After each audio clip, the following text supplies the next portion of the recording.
네, 안녕하십니까. 소개받은 류관영이라고 합니다. 어, 여기 뭐 워낙 기라성 같은 선배님들이 많으신데 이런 자리 서기에 아직 좀 이른 거 아닌가 이런 생각이 들긴 했는데요. 또 정동희 교수님이 부탁을 하셔서 거절할 수가 없어서 제가 또 한 세션의 발표를 맡게 되었습니다. 저는 지금 뭐 제목에서 보시는 바와 같이 엔지니어링을 하고 있는 엔지니어입니다. 특히 수자원 및 방제 분야를 전문으로 하고 있고요. 그래서 오늘 참석자분들 중에 아마 엔지니어 비율은 낮으실 것 같은데 이 엔지니어들이 무슨 일을 하는지 특히 방제 쪽그 업무는 어떤 걸 하는지 그 소개를 드리는 차원으로 가볍게 들어주시면 괜찮을 것 같습니다. 네, 그러면 지금부터 발표를 시작할 텐데요. 제가 준비한 내용은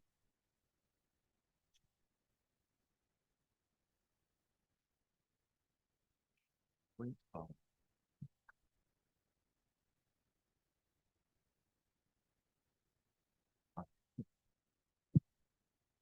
먼저 뭐 앞서 박무정 교수님께서 뭐 쭉 말씀을 해주셨지만 저는 이제 조금 그 실제로 피부에 와닿는 쪽의 실무적인 자연재해와 관련되는 내용을 좀 말씀을 드리도록 하겠습니다. 그래서 과거 자연재해에 대해서 그 선조들이 어떻게 대처를 했는지 이런 내용을 조금 알아본 뒤에 현재 자연재해 관리를 어떻게 하고 있는지 그리고 어, 이런 자연재해 관리의 현재 엔지니어링 사례를 조금 소개해 드리는 순서로 진행하겠습니다.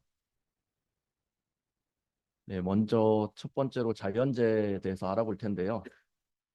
저도 이제 뭐 어쩔 수 없나 봅니다. 물로 먹고 살다 보니까 어딜 가던 간에 좀 물과 관련되는 좋은 사진, 풍경이 펼쳐지면 사진을 찍는 버릇이 생겼는데 요거 뭐 동해 추암해변의 촛대바위 있는 쪽에 봄에 찍은 사진입니다. 제가 마침 챕터도 네 챕터라서 봄, 여름, 가을, 겨울 물 사진을 하나씩 넣어봤는데 가보신 분들도 있으시겠지만 좋더라고요. 예, 안 가보신 분들은 한번 다녀오셔도 괜찮을 것 같습니다. 예. 우선 그 자연재해는 지금 법으로 해서 이제 국가 및 지자체에서 관리를 하고 있습니다. 먼저 그 재난 및 안전관리 기본법과 자연재해 대책법을 해서 자연재해를 정의하고 있는데 태풍, 홍수, 호우, 강풍, 풍랑, 해일, 대설, 한파, 낙뢰, 가뭄, 폭염, 지진, 황사 등 이런 전체적인 이런 그 자연 현상으로 인해서 재해가 발생할 때 나타나는 피해를 이제 자연재해로 정의를 하고 있습니다. 그래서 굉장히 많은 분야가 있는데 이제 제가 여기 파란색으로 표시해 놓은 부분이 이제 저희 이제 방재 엔지니어들이 주로 이제 다루고 있는 그 자연재해라고 보시면 되겠습니다. 요, 요 파란색과 연관된 재해를 이제 그 저희 쪽 방재 분야 이제 최상위 계획인 자연재해 저감 종합계획에서 자연재해 유형 9가지로 요거를 이제 분류를 해가지고 어, 관리를 하고 있습니다. 그래서 보시면 하천과 관련되는 하천재해 그리고 그 재내지 내 내수 배제 불량으로 인해 발생하는 내수재해 그리고 사면 붕괴로 일어나는 사면재해 그리고 토사 유출, 뭐 산사태 등으로 일어나는 토사재해 그리고 강풍으로 인한 피해인 바람재해 그리고 어, 폭풍 해일이라든지 지진 해일 등 그 해안재해 그리고 최근에 추가된 재해인데 가뭄과 대설재해 그리고 이제 방제 시설물 노후와 관련되는 기타 재해로 해서 이렇게 9개 재해 유형으로 구분을 해서 요 이 많은 자연재해 중에 요 가장 좀 그 중앙에서 지자체에서 관리해야 될 재해로 관리를 하고 있습니다. 예. 다음은 과거 자연재해 대체를 어떻게 했는지 조금 뭐 볼 텐데요. 예. 이번엔 여름 사진입니다. 그 화성에 궁평 유원지라고 궁평항 인근에 유원지가 있는데 제가 이제 그 늦여름 초가을 그 무렵에 갔는데 마침 이런 장면이 포착이 돼가지고 찍었는데 찍고 나서도 되게 마음에 들더라고요. 여기도 한번 놀러 가보시면 좋을 것 같습니다. 네. 사실 자연재해는 뭐 인류가 이제 생겨나면서부터 이제 고민하게 됐던 그런 분야인데 일단 뭐 예측할 수 없고 굉장히 강력한 인간이 어떻게 할 수 없는 분야라는 그런 사실 때문에 두려움의 대상이었던 것 같습니다. 그래서 뭐 과거 뭐 원시인들은 뭐 큰 자연재해가 발생하면 하늘이 노여워한다. 우리가 뭘 잘못했나? 뭐 이런 생각에 자연적 대상을 이제 숭배하면서 토테미즘으로도 좀 발전을 하기도 했었고요. 그리고 자연스럽게 그 자연재해로 인해 죽을 수가 있으니까 생존 본능이 발동을 해서 자연스레 자연재해 징후를 뭐 감지하기 시작을 했습니다. 뭐 주변에 갑자기 흔히 보던 동물들이 뭐 다른 행동 패턴을 보인다든지 뭔가 계속 반복되는 그런 경험을 축적하면서 그런 징후를 감지하는 이제 단계로 이제 넘어간 부분도 있고요. 그리고 일단 안전한 장소를 열심히 찾게 되었습니다. 사실 뭐 이렇게 해서 이제 저희 방제 분야는 시작됐다고도 볼 수가 있는데 단지 이때는 좀 과학 기술을 기반으로 한 그런 상태는 아니고 좀 약간 본능에 가까운 그런 부분에서 이제 시작이 됐다고 볼 수가 있겠고요. 그리고 이제 점차 조금 더 사회가 발전하면서 이제 뭐 이 토테미즘과는 조금 다른데 이제 기우제와 같이 뭐 가뭄이 발생했을 때 그 갈망을 좀 제사를 지내면서 뭔가 정성을 다하면서 뭔가 약간 보여주기식도 있죠. 이제 임금이 백성들한테 나는 이 가뭄을 해소하기 위해서 이렇게 열심히 노력을 하고 하늘에다가 정말 정성껏 어, 빌고 있다.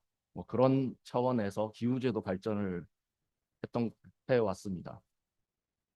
이렇게 이제 조금 약간 그 자연재해를 어떻게 컨트롤하려는 뭐 그런 단계 이전에 이런 상태가 좀 오래 진행이 되다가 이제 점차 이제 농경 사회로 좀 접어들면서 자연재해에 대한 인식도 좀 변화하기 시작했습니다. 우리나라는 아마 삼국시대 정도부터인 걸로 제가 알고 있는데 이전에 이제 불가항력적으로 생각하던 부분을 어느 정도 이제 우리도 노하우가 좀 생겼고 기술 발달도 좀 생겨서 극복을 좀 해봐야겠다. 이런 관점으로 좀 넘어가기 시작을 해서 대표적으로 기상과 천재지변을 관측하고 기록을 하기 시작했습니다. 그래서 제가 조사해 보니까 삼국시대부터 조선시대까지 약 뭐 4만여 회 그런 기상과 천재지변 기록한 사례가 있다고 하더라고요. 그리고 그와 더불어 세계 최초로 뭐, 그 우량을 관측할 수 있는 치구기를 뭐 제작하기도 해서 좀 더 체계적인 그런 관측도 이제 하기 시작하게 된 것 같습니다. 그리고 이 모든 것은 이제 그 농작물이 잘 자라야 이제 그 안정된 생활을 하고 배고픔에서 벗어날 수 있으니까 이제 수의 한 해를 이제 감소시키는데 굉장히 많은 연구를 하다 보니 이제 수리 관계 사업이 발전을 하게 되면서 어, 과거 어떻게 보면 하늘만 바라보던 그런 어, 농사 방식에서 조금은 발전을 한 단계로 넘어갔다고 할 수가 있겠습니다. 이때 이제 어, 저수지도 만들고 배수로도 만들고 뭐 용수로도 만들고 지금 형태보다는 어, 조금 초보적인 모습도 있기는 하겠지만 당시 그 농경 사회 때도 이런 관계 사업들이 이제 점점 발전을 해 왔습니다. 그렇게 이제 시대가 좀 더 지나가서 이제 고려 시대에 접어들어서는 저도 이번에 이 발표 준비하면서 처음 알게 됐는데 굉장히 바람에 대한 연구를 열심히 했더라고요. 고려 시대 때. 이때 그 대풍, 폭풍 뭐 이렇게 바람도 다양하게 분류를 하고 이 바람의 특성을 나타낼 수 있는 여러 가지 자료를 관측하고 기록을 했다고 합니다. 고려 시대 때 바람에 대해서 다뤘다는 건 저도 처음 들어서 되게 좀 신선한 충격이었는데요. 아무튼 뭐 우리 선조들이 이런 분야에 대해서 참 관측하고 기록하고 이런 부분 대단했던 것 같습니다. 특히 이제 조선 시대 때는 정말 이제 기록의 시대라고 할 수 있는 시대인데 이때 물론 뭐 서울 그때도 이제 수도 중심으로 뭐 그 조선이 운영되다 보니까 그런 영향이 있겠지만 서울 부근의 홍수에 관한 기록을 약 450년간 기록을 한 했다고 합니다. 승정원 일기라든지 조선왕조실록에서 그 조선 시대 때 실시했던 기후제나 기청제에 대한 어, 기록을 하고 수표의 척도까지 게재를 할 정도로 이때 이제 정량적인 이제 값이 나오는 그런 식인데 이렇게 해서 요 자료로 볼 때 뭐 서울을 중심으로 홍수가 약 176회 있었다 이런 이런 데이터까지 알 수가 있었습니다.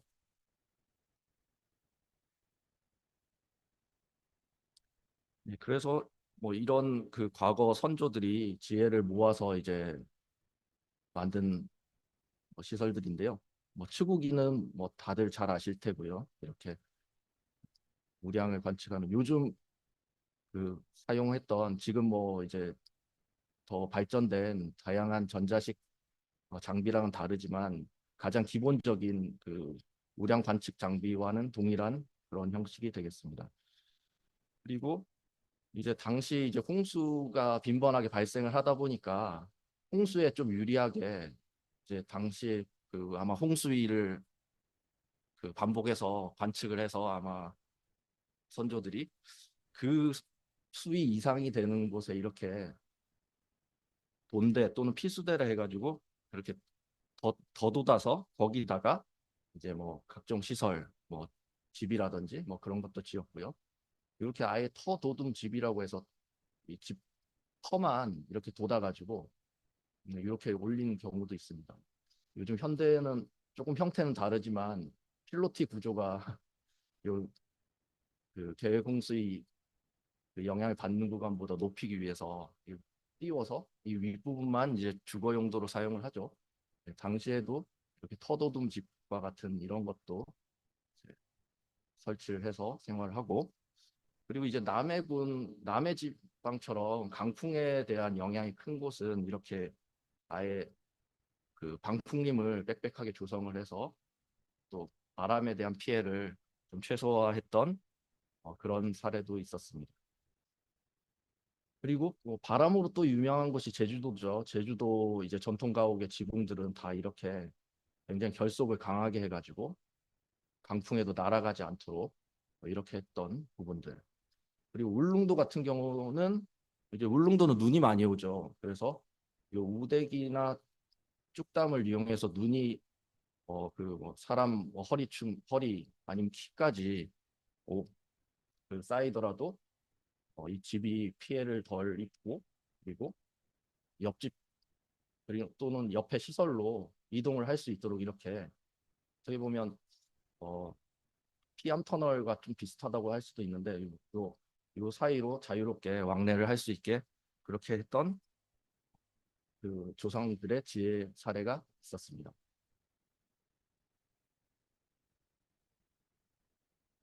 네, 다음은 이제 현재 재해 관리에 대해서 좀 말씀을 드릴 텐데요. 네, 세 번째 챕터네요. 여기 대전의 대청호 부근인데 청명한 가을에 갔더니 또 이런 멋진 장면이 보여서 한컷 찍어봤습니다. 네, 그 현재 이제 자연재해 관리하는 방법은 굉장히 뭐 다양한 분야도 있고 뭐 정책도 많고 뭐 많이 있겠지만 제가 오늘 준비해 온 것은 자연재해 저감 정책하고 이제 재해 예방 사업 그리고 재해 복구 사업 이렇게 세 파트로 준비를 해왔습니다. 일단 자연재해 저감을 위해서 정책적으로 어떻게 지금 운영이 되고 있는지 그리고 이 자연재해 저감 정책을 토대로 과거 이제 그 피해가 났을 때 복구 중심의 그 대응에서 예방 중심으로 바꾸기 위해서 지금 열심히 수행을 하고 있는 재예방 사업 그리고 아무리 재해를 예측하고 준비를 하더라도 워낙 불확실성이 크기 때문에 많은 피해가 발생을 할 수가 있습니다. 그렇게 발생을 했을 때 재복구를 신속하게 할 수 있는 재복구 사업 이렇게 세 파트로 제가 좀 준비를 해왔는데 먼저 자연재해 저감 정책에 대해서 좀 말씀을 드리겠습니다. 이 현재 자연재해 저감 정책에서 이제 이 아무래도 이 방재 자연재해를 다루는 이 분야가 꽤나 전문성이 필요한 분야입니다. 우리 지금 수자원 하시는 분들이 뭐다 강우 유출, 어, 가뭄 또는 강설 등등 많은 그 자연 현상에 대해서 그 모델링을 통해서 예측도 하고 또 그 설계에 대한 근거 자료도 제공을 하고 이렇게 하는 부분인데 원래 이 자연재해에 대한 모든 법정 계획들을 이제 대부분 시장 군수, 뭐 지자체장이 수립을 하게 돼 있습니다. 그렇지만 그 담당 공무원들이 그런 그 전문성을 가지고 있지 않기 때문에 이런 부분들을 좀 대행을 해서 이 그 중요한 국가 계획을 좀 굉장히 퀄리티를 좀 높여야겠다, 관리를 해야겠다 이런 차원에서 이제 방재 관리 대책 대행자 제도라는 것을 이제 행정안전부에서 만들어서 지금 시행을 하고 있습니다. 그래서 이 방재 관리 대책 대행자 제도는 이 방재 관리 대책에 대한 전반적인 업무를 이제 그 행정안전부 장관에게 등록을 하고 나서 그 대행을 하는 부분입니다. 이 대행 업무의 범위는 이제 그 기초조사나 타당성 조사 또는 그 재해 관련되는 분석 또는 그 재해 사업과 관련되는 기본 및 실시 설계 여기 또는 뭐 기본 계획 이런 부분들 전문성이 요구되는 업무들인데 사실상 뭐 방제 계획이나 설계와 관련되는 부분들은 다 대행하고 있다고 보시면 되겠습니다. 실제로 공무원들이 뭐 할 수 있는 부분들은 피해가 났을 때 굉장히 좀 소규모 피해라서 그 좀 매뉴얼화 되어 있는 뭐 표준 품셈과 그 표준 단면도를 이용해서 자체 복구하는 그런 복구 정도의 설계 그리고 사업비 산정 이런 부분만 이제 공무원들이 거의 직접 하는 분야고 이런 모든 분야는 다 그 대행자가 하고 있다고 생각을 하시면 되겠습니다. 그래서 이 그 방재 관리 대책 분야를 조금 보시면 여러분들 뭐 재영향 평가는 많이 들어보셨을 겁니다. 뭔가 그 개발로 인한 그 영향을 평가를 해서 개발 전의 상태에 준하도록 그렇게 계속 관리를 할 수 있도록 해주는 재영향 평가 그리고 자연재해 위험 개선 지구 정비 그 자연재해가 발생해서 인명이나 재산 피해가 심각하게 날 것으로 생각되는 곳들을 지자체장들이 자연재해 위험 개선 지구로 지정을 해서 관리를 하고 정비 사업을 하게 돼 있습니다. 그래서 이 업무도 대행을 하고 있고요. 그리고 제가 서두에 말씀드렸는데 자연재해 저감 종합 계획 수립 이게 이제 지금 모든 방재 분야 그리고 각 시설 분야들 이 방재와 관련되는 파트들은 다 여기서 총 종합을 해서 그 체계적으로 그 목표 연도까지 정비 사업을 할 수 있도록 하는 그런 계획이 되겠습니다. 그리고 우수 유출 저감 대책 수립. 예, 요즘 그 불투수율이 높아진 부분들을 이제 우수 유출 저감 대책을 체계적으로 그 모든 지자체 내에 그 현재 그 목표량을 정해가지고 이 저감을 시킬 수 있는 대책을 수립하는 그런 업무입니다. 그리고 침수인적도 작성. 그 재해가 발생해서 홍수가 발생을 했을 때 그 침수가 일어났던 그 범위들을 이제 도면으로 작성하는 그런 업무가 되겠고요.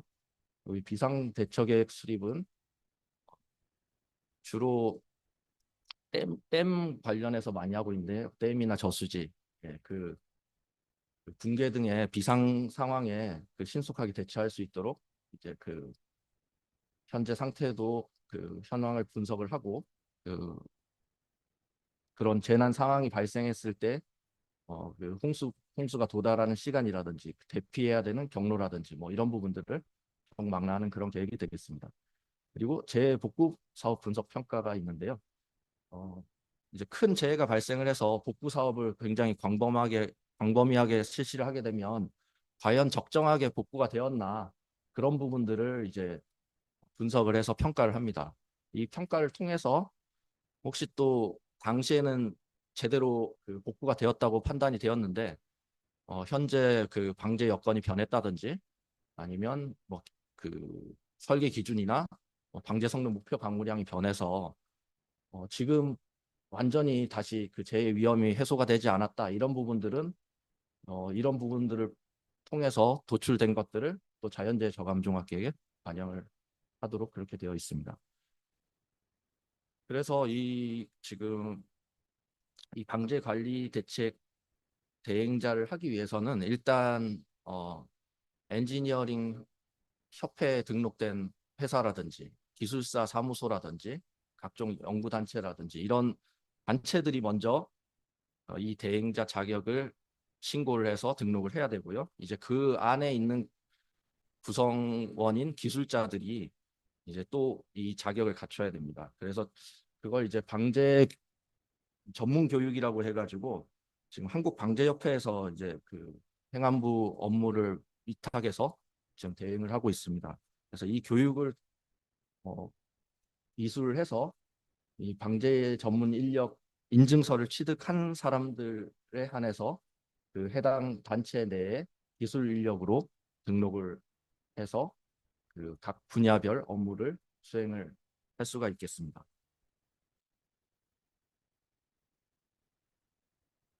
네, 다음은 그 방금 그 방제 대행자 그 정책에 이어서 자연재해 저감 종합계획 수립 제도에 대해 좀 말씀을 드릴 텐데요.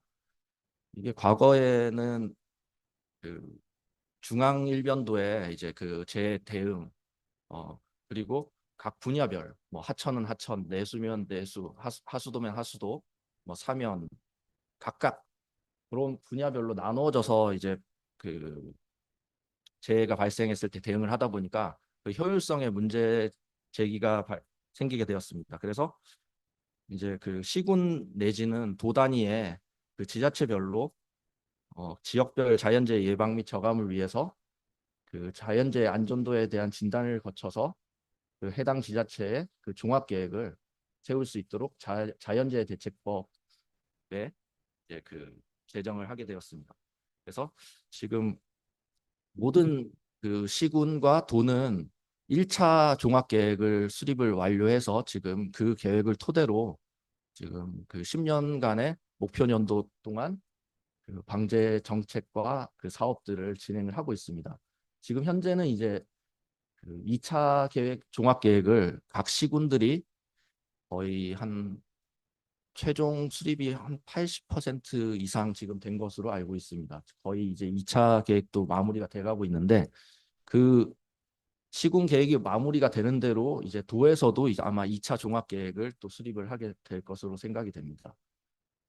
그래서 이 계획은 어, 지금 자연재해 위험 요인에 대한 모든 조사 분석을 통해서 이제 구조적 대책과 비구조적 대책을 종합적으로 잘 그 조합을 해서 제시를 하는 그 방제 분야 최상위 계획이 되겠는데요.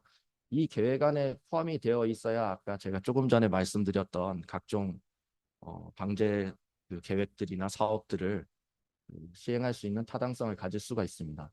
그래서 이 제도가 좀 굉장히 지금 중요한 상태라서 지자체에서도 열심히 지금 수립을 하고 있는데 일단 수립 범위는 어, 시군 단위는 시군 종합계획을 수립을 합니다. 단 이 특별시, 광역시, 세종특별자치시, 제주특별자치도는 이 시군의 그 지침대로 해서 시군 계획과 동일한 방법으로 수립을 하되 요 지자체 내에 자치군을 가지고 있는 경우에는 그 해당 군에 수립된 종합계획을 이제 통합하는 과정을 도 종합계획의 방식으로 이렇게 수립을 하고 있습니다.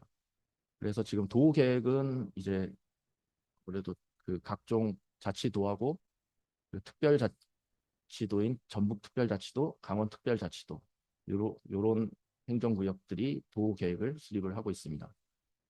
그리고 목표 연도는 이제 10년으로 되어 있고 다른 법정 계획들과 마찬가지로 10년마다 재수립을 하게 되어 있습니다. 단 이제 5년 그 수립한 지 5년이 경과했을 때 그 각종 방제 여건이라든지 뭐 이런 부분들에 대한 타당성 검토를 통해서 그 변경 수립은 할 수 있도록 되어 있습니다. 그래서 뭐 요 아래는 뭐 제가 그 수립 그 수행했던 뭐 충주시, 어, 화동군, 광주광역시 뭐 요렇게 좀 예시로 제가 조금 표지만 가져와 봤는데요. 이 보고서 두께가 굉장히 두껍습니다. 뭐 본 보고서 두께만 해도 20cm에 가까이 막 되고 이제 그 본 보고서 위에 부록이나 이런 부분들은 상당히 두꺼워서 이게 해당 지자체 내 내용들을 총망라하다 보니까 굉장히 분량이 좀 두꺼운 상태입니다. 그래서 이 본 보고서에는 좀 중요한 내용 위주로 수록을 하도록 그렇게 되어 있는데 이제 각그 엔지니어들이 그 각기 다른 방식으로 하다 보면 좀 지나치게 두꺼워지는 경우도 많이 나타나고 있어서 이런 부분들은 계속해서 좀 신경을 쓰고 있습니다. 여기 뭐 광주광역시 같은 경우는 이제 사실 광역지자체라서 자치구가 5개가 있었거든요. 여기 충주시나 하동구는 해당 시군 하나 단일 수립을 하면 되는데 이 자치구 5개를 각각 수립하는 거와 동일한 업무량을 가지고 했었는데 그나마 뭐 여기는 자치구는 없어서 그걸로 이제 종료가 됐는데 이제 대구광역시나 부산광역시 뭐 이렇게 자치군 포함하고 있는 데는 그 자치구들에 대한 계획들 다 세우고 나중에 자치군 계획 그 수립된 것들을 합쳐야 되는 과정 때문에 좀 더 그 업무 범위가 또 넓다고 할 수가 있겠습니다.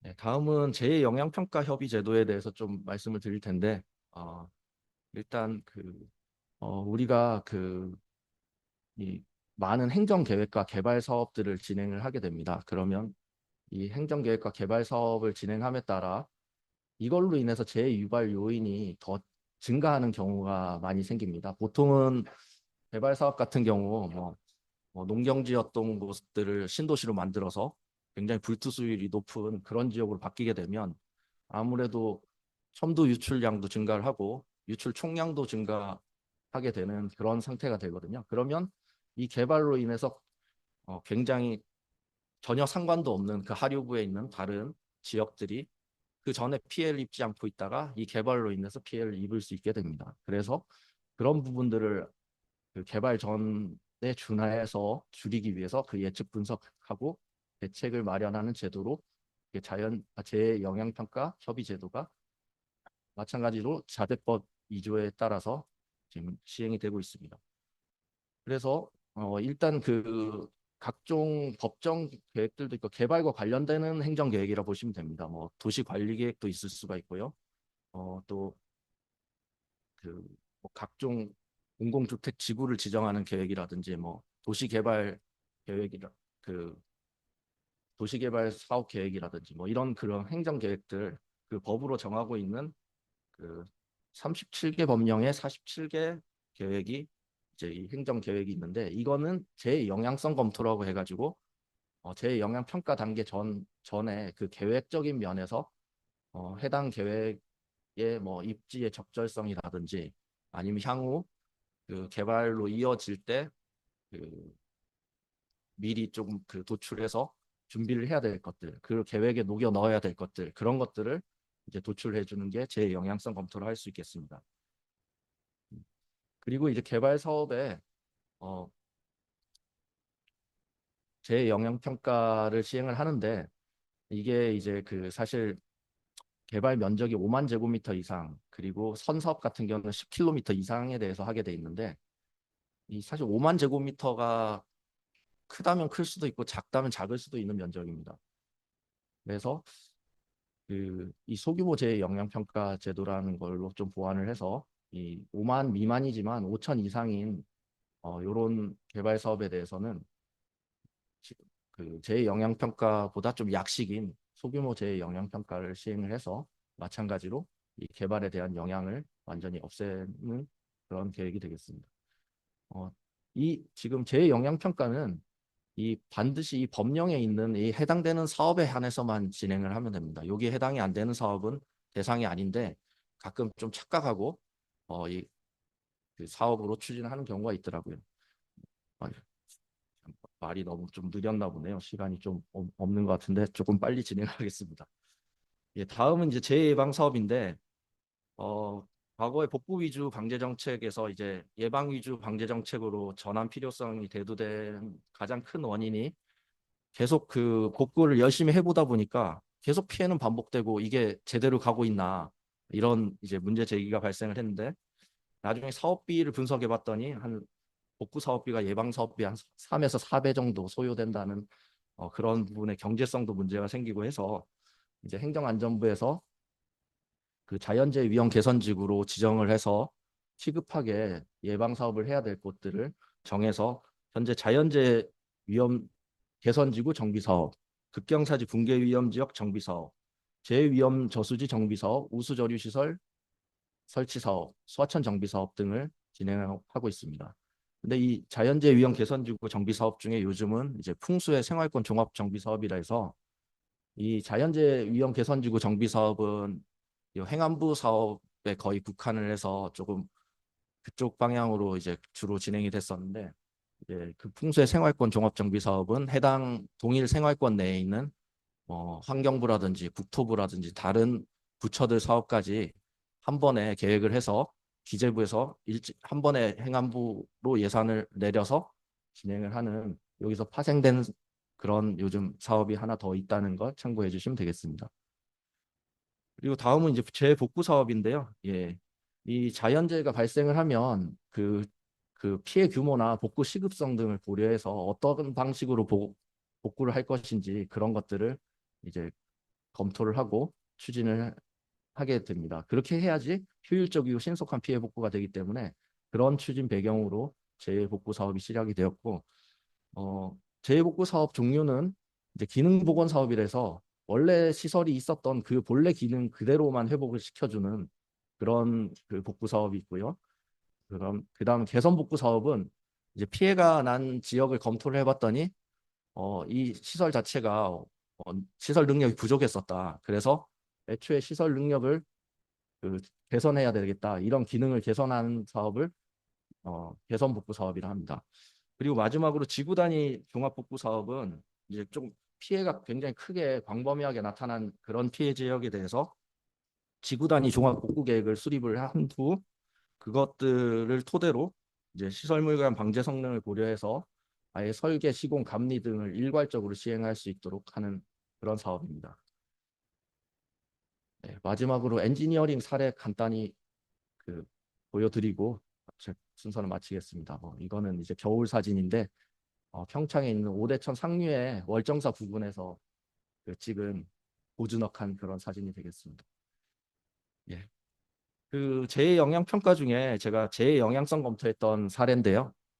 지금 저기 하남 쪽에 지금 조성하고 있는 교산 그 신도시가 있습니다. 교산 공공주택지구. 당시에 일단 LH에서 지구 지정을 먼저 해야 되기 때문에 그 지구 지정 계획을 수립하면서 저희한테 재해 영향성 검토를 의뢰해서 수행을 했던 사례가 되겠고요. 지금 여기 완전히 그 골짜기 지형 아래 그 거의 뭐 농경지 위주의 그런 지역이었는데요. 예, 여기 전체를 신도시로 이렇게 개발을 하는 그런 지구 지정 계획이라서 저희가 여기에 입지 적정성과 각 재해 유형별 저 차관 사항 등 그런 것들을 도출해 준 사례가 되겠습니다. 그리고 다음은 그 광주광역시 자연재해 저감 종합 계획인데 지금 광주광역시의 전역에 위험지구 59개소를 선정해서 여기에 대해 그총 사업비 10년간 약 1조 2천억 원 정도, 국비 5,500억 원을 포함해서 추진을 할 수 있도록 했던 사례가 되겠습니다. 광주광역시가 2020년에 도심지역 내수재해가 광범위하게 크게 났었거든요. 그래서 근데 여기가 부도심이라서 굉장히 사업이 어렵습니다. 그래서 뭐 우수 저류 시설이라든지 관광 확장 사업이 사업비가 크게 드는 구간이 많아서 좀 이 사업비가 크게 나온 그런 사례가 되겠습니다. 그리고 그 제가 조금 전에 설명드렸던 자연재해 위험 개선지구 정비 사업에서 파생된 그 풍수의 생활권 종합 정비 사업인데 이 충주에 있는 산척지구라는 지구입니다. 예전에 충주에 큰 피해가 났던 그런 지역인데 요 그 같은 생활권 마을 주변에 그 지금 정비가 필요한 소하천, 우수관거 그리고 지방하천의 하상 정비까지 한 번에 사업비 300억 원을 투입해서 추진을 할 수 있도록 저희가 타당성 검토를 해준 사례고요. 그리고 이 진교지구는 하동군에 있는 지역인데 이 진교면이라는 지역이 있는데 여기가 지금 저지대 지역입니다. 펌프장도 이미 있고 한 지역인데 이 하천 외수위 영향으로 배수가 잘 안 되는데 여기가 지금 생각보다 유역 면적이 넓어서 이 펌프장 용량도 부족하고 상당히 긴 유로 연장을 가지고 있어서 이쪽을 아예 유역 분리를 해서 이쪽에 펌프장을 하나 추가하고 이쪽 하천을 정비한 그런 사업을 타당성을 검토해줬던 사례가 되겠습니다. 그리고 재해복구 사업 중에 이제 기능 복원한 사례인데요. 지방하청 녹동천인데 약 피해 9.3억 원에 복구비 17.6억이 들었던 사례입니다. 여기 보시면 이 하천은 지금 제방 성능이 문제는 없는 것으로 나와서 이렇게 지금 유실된 제방 일부 구간과 지금 호환 부분만 그 보수를 한 그런 사례가 되겠습니다. 다음은 개선복구 사업인데 지방하천 승천천에 이제 여기 보시면 교량이 있는데요. 이게 지금 교량의 기준들을 다 만족하지 못하고 있습니다. 지금 정관장도 만족하지 못하고 교량 형하고도 만족하지 못하고 게다가 이제 지금 피해가 나서 피해는 이 교량 자체가 파손된 피해액이라서 2.5억밖에 되지 않는데 이건 이제 개선 복구를 하는 게 타당하다 판단이 돼서 하천 기본 계획을 토대로 이렇게 그 여유구도 확보하고 여기 경관장 부족한 것들도 경관을 없앰으로써 그 확보를 해준 그런 사례가 되겠습니다. 그러다 보니까 복구비가 이제 96억 원 정도 들었는데 이 약간 좀 착시 현상이 있죠. 이건 단순 이 교량 파손된 비용인데 이 교량을 아예 새로 신설을 하다 보니까 이런 금액이 나오게 되었습니다.